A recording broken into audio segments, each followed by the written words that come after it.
Hi, good morning, Dr. Bob Flower, and the Monday, July 29th Master Pattern Report. Well, we're moving right along, and these calls have been on target right along as they have been for the past since 2007, 6 years.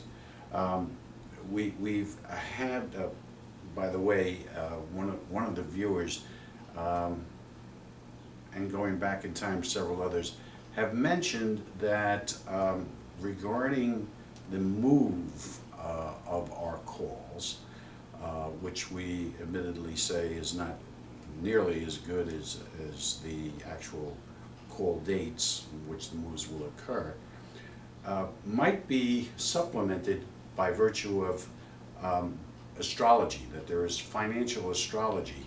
Now, any of you who are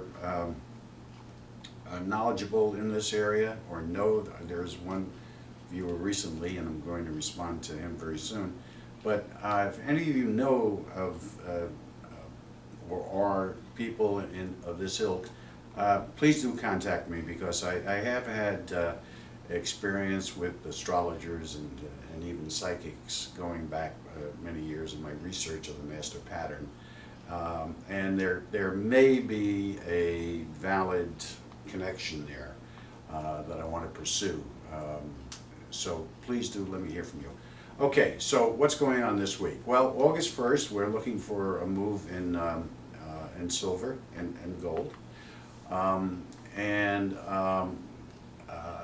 think that this might be a good time to be purchasing some hard metals, because I definitely feel that and see that there's something undertow here that may give the appearance of a disaster coming. And we've talked about this in the past. And of course, at that point in time, you know, the metals would more than likely make a major move. So we're looking at August 1st for gold and silver. We're looking at August 2nd for oil, and oil, by the way, we're looking for a further downturn here in oil temporarily. And I say temporarily because it's only common sense that with what's going on over in the Middle East, again, over there, it's just a matter of time before something flares and up goes oil like it did 2 weeks ago. And the market. We're looking at August 1st and August 2nd on a move in the market. So those of you who want to make a play here and do some sort of straddle, close-in straddle, short-term with some options or whatever other mechanism you may use, we're having some success with that. It's pretty good, except that it's not a lot of dollars. You know, you need to make a good-sized investment to make some real good money.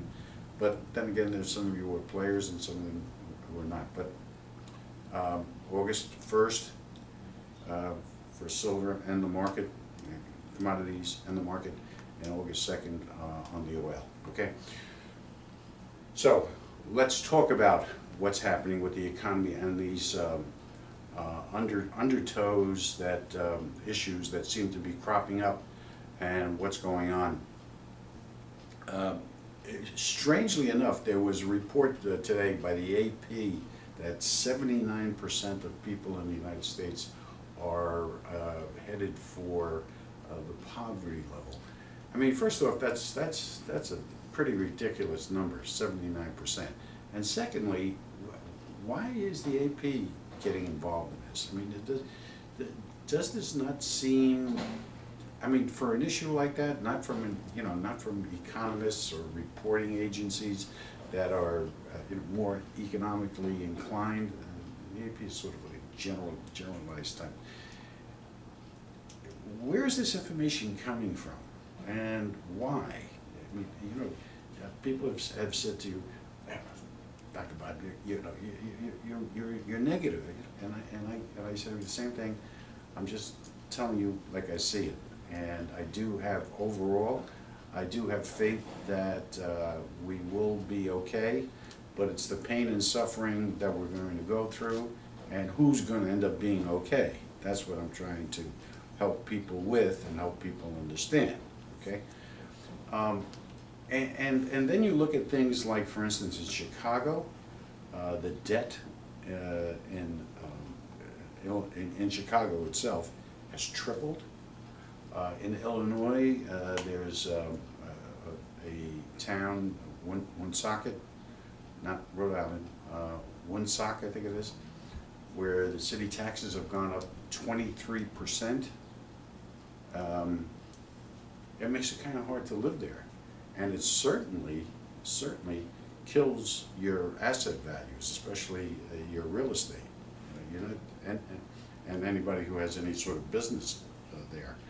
And my point is that this is what's going on pretty much all over the country to a greater degree and a lesser degree. Okay, in your major states, California certainly is on the rocks and headed for even greater disaster as more and more money people move out of there, and businesses into Texas and Arizona. So what sort of a picture are we getting here? Well, I'll give you another example. Cyprus. The typical customer in Cyprus has lost 48% of his banking assets. The government has claimed 48% of individuals' bank accounts in order to survive.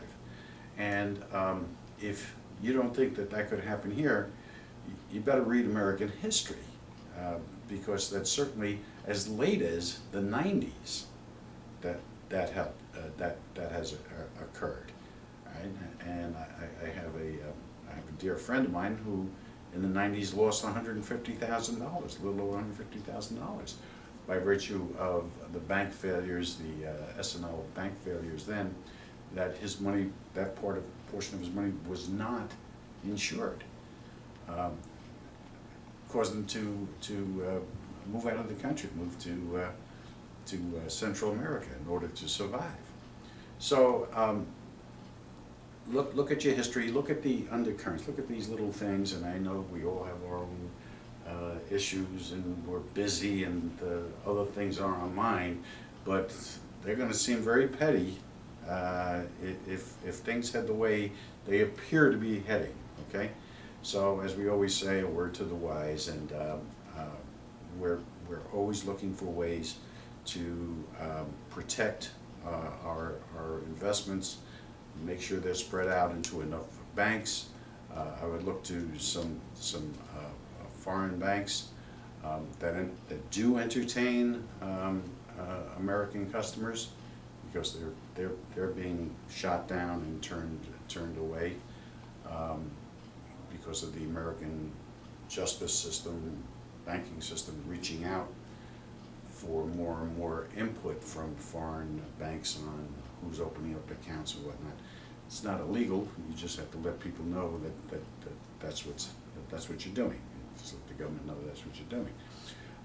So beware, be armed.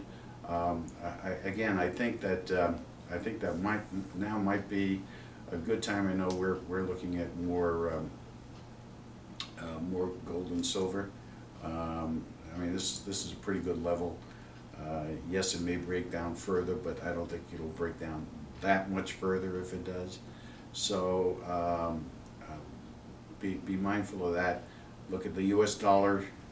We're going to see a little bounce in the dollar here as oil drops, but that doesn't mean much. That's only temporary. Okay.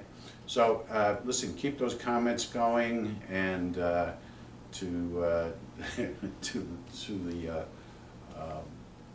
party who mentioned that I need to speed it up. At this age, this is my top speed. So sorry, but anyway, you guys have a good week and stay cool, and we'll see you next week.